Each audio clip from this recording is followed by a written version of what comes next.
Aujourd'hui, je vais vous parler d'une de mes connaissances qui, entre-temps, est devenue un ami. C'est un jeune garçon qui excellait dans sa discipline sportive. D'ailleurs, il était dans l'équipe nationale de sa discipline et il a eu l'occasion de voyager à travers toute la planète, de rencontrer les plus grosses équipes du monde dans sa discipline. Et il était très jeune et ce succès, ben, il en était ravi et puis ça lui a un peu monté à la tête. Et puis ensuite, mais il a commencé à basculer dans l'alcool et puis dans les stupéfiants et puis dans la dépression.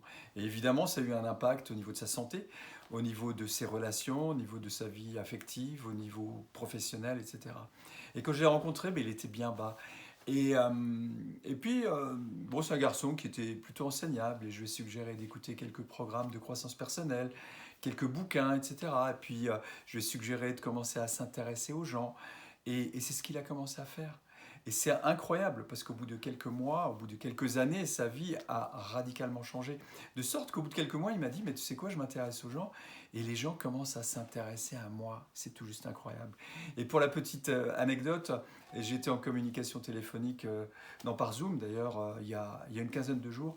Et c'est un garçon aujourd'hui qui lit entre 2 et 3 heures par jour, qui a une nouvelle vie affective, un épanouissement professionnel.